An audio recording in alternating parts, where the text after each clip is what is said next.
Hello friends, ओम श्री गणेशाय नमो। ओम नमः शिवाय। आप सभी का स्वागत है आपकी अपनी यूट्यूब चैनल पर। फ्रेंड्स, आज हम आपको इस वीडियो में बताने जा रहे हैं श्रावण मास महात्म्य की 8वें अध्याय की कथा के बारे में, जिसको सुनने मात्र से ही प्राप्त होती हैं सभी प्रकार की सिद्धियां। फ्रेंड्स, वीडियो शुरू करने से पहले आपसे रिक्वेस्ट है, अगर आप हमारे चैनल पर नए हैं और आपने अभी तक चैनल को सब्सक्राइब नहीं किया है तो प्लीज़ सब्सक्राइब कीजिएगा चैनल को, साथ ही प्रेस कीजिएगा बेल आइकन को, जिससे नए वीडियो से रिलेटेड नोटिफिकेशन आपको तुरंत प्राप्त हो सके। और वीडियो पसंद आने पर वीडियो को लाइक और शेयर जरूर कीजिएगा, ताकि सभी भक्तों को इस वीडियो का लाभ प्राप्त हो सके। और कमेंट बॉक्स में ओम नमः शिवाय जरूर लिखिएगा। श्रावण मास महात्म सभी प्रकार के विघ्नों का नाश करने वाले तथा सारी सृष्टि का पालन करने वाले श्री गणेश जी तथा ज्ञान की दाता देवी श्री सरस्वती जी तथा सब पुराणों के कर्ता श्री व्यास जी तथा श्री गुरुदेव जी के चरण कमलों में नमस्कार करके भगवान की श्रद्धा और भक्ति रस में डूबे हुए श्रावण मास महात्म की कथा कहती हूँ। श्रावण मास में किए जाने वाले बुद्ध तथा गुरु व्रत का वर्णन।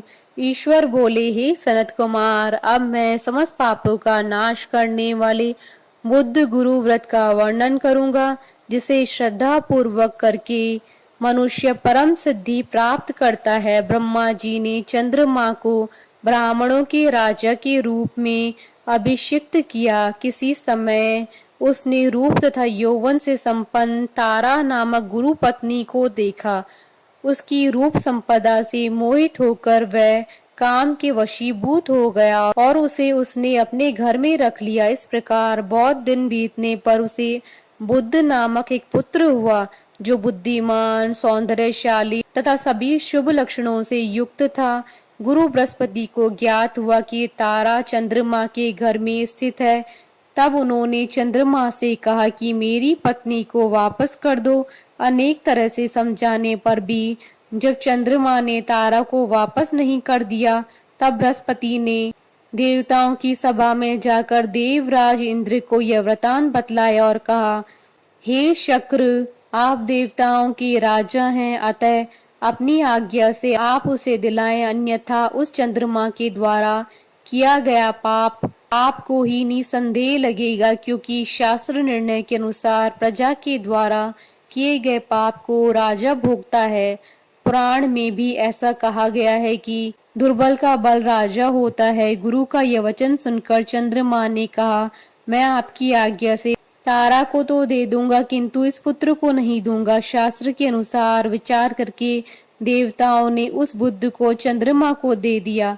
इसके बाद गुरु को उदास देखकर देवताओं ने उन दोनों को वर प्रदान किया कि हे चंद्र, अब तुम घर जाओ, यह तुम्हारा भी पुत्र है और बृहस्पति का भी है। यह तुम्हारा पुत्र ग्रहों में प्रतिष्ठित होगा। हे सुराचार्य, आप यह दूसरा भी शुभ वर ग्रहण कीजिए कि जो बुद्धिमान व्यक्ति आप दोनों बुद्ध गुरु का व्रत मिलाकर करेगा, उसकी संपूर्ण सिद्धि होगी। यह सत्य है, इसमें संदेह नहीं है। शंकर जी के लिए अत्यंत प्रिय इस श्रावण मास के आने पर जो लोग बुधवार तथा बृहस्पतिवार को पूजन व्रत करेंगे, उन्हें सिद्धि प्राप्त होगी। इस व्रत में दही तथा भात का नैवेद्य व्रत सिद्धि में मूल हेतु है। स्थान भेद से आप दोनों की मूर्ति लिखकर पूजन करने से भिन्न भिन्न फल प्राप्त होता है। यदि कोई हिंडोले के ऊपरी स्थान पर आप दोनों की मूर्ति लिखकर पूजन करे तो वह सर्वगुण संपन्न तथा दीर्घायु पुत्र प्राप्त करेगा। यदि मनुष्य कोषागार में मूर्ति को लिखकर पूजन करता है तो उसके कोष बढ़ते हैं और वे कभी क्षय को प्राप्त नहीं होते। इसी प्रकार पाकाल्य में पूजन करने से पाक वृद्धि और देवालय में पूजन करने से उनकी कृपा प्राप्त होती है। शय्यागार में लिखकर पूजन करने से स्त्री का वियोग कभी नहीं होता है। धान्यागार में लिखकर पूजन करने से धान्य की वृद्धि होती है। इस प्रकार मनुष्य उन फलों को प्राप्त करता है। इस प्रकार 7 वर्ष तक करने के बाद उद्यापन करना चाहिए। उद्यापन से पहले दिन अधिवासन करके रात्रि जागरण करना चाहिए। स्वर्ण की प्रतिमा बनाकर विधि पूर्वक 16 उपचारों से पूजन करने के पश्चात तिल, घृत, चारु और अपामार्ग तथा अश्वत्थ से युक्त संविदाओं से होम करना चाहिए। अंत में पूर्णाहुति देनी चाहिए। उसके बाद मामा व भांजे को प्रयत्न पूर्वक भोजन कराना चाहिए। इसके बाद ब्राह्मणों को तथा अन्य लोगों को भी भोजन कराना चाहिए। स्वयं भी भोजन करना चाहिए। इस विधि से 7 वर्ष तक करने पर मनुष्य सभी मनोरथों को प्राप्त कर लेता है।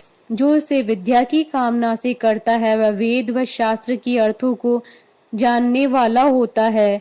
बुद्ध बुद्धि प्रदान करते हैं, गुरु बृहस्पति गुरुता प्रदान करते हैं। सनत कुमार बोले, हे भगवान, आपने जो यह कहा है कि इस अवसर पर मामा तथा भांजे को भोजन कराना चाहिए, यदि बताने योग्य हो तो इसका कारण बताएं। ईश्वर बोले, हे सनत कुमार, पूर्व काल में अत्यंत दीन तथा दरिद्र कोई 2 ब्राह्मण थे। वे दोनों मामा तथा भांजे थे। उदार पूर्ति हेतु परिश्रम पूर्वक भ्रमण करते हुए वे दोनों किसी नगर में अन्न मांगने के लिए गए।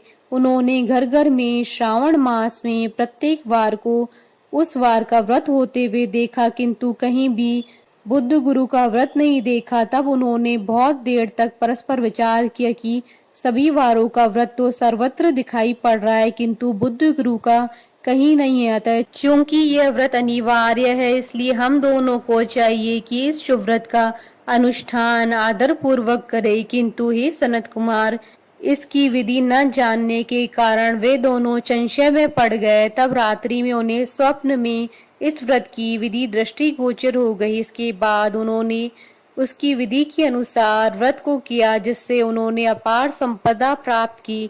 प्रतिदिन उनकी संपत्ति बढ़ने लगी और सभी लोगों को ज्ञात भी हो गई। इस प्रकार 7 वर्ष तक करके वे पुत्र व पौत्र आदि से संपन्न हो गए। उसके बाद उनके ऊपर प्रसन्न होकर बुद्ध व गुरु प्रकट हुए और उन्होंने उन दोनों को वर दिया, आप दोनों ने हम दोनों के निमित्त इस व्रत को प्रवर्तित किया है। अतः आज से कोई भी इस शुभ व्रत को करे, उसे इस व्रत की समाप्ति पर मामा तथा भांजे को प्रयत्न पूर्वक भोजन कराना चाहिए। इस व्रत के प्रभाव से उसे सभी कामनाओं की परम सिद्धि हो जाती है और अंत में चंद्र सूर्य पर्यंत उसका हमारे लोक में वास होता है। इस प्रकार श्री स्कंद पुराण के अंतर्गत ईश्वर सनत कुमार संवाद में श्रावण मास महात्म्य बुद्ध गुरु व्रत कथन नामक 8वां अध्याय पूर्ण हुआ। बोलिए भगवान शंकर माता पार्वती जी की जय। हमारे साथ इस वीडियो में अंत तक बने रहने के लिए आपका धन्यवाद। ओम श्री गणेशाय नमः। ओम नमः शिवाय।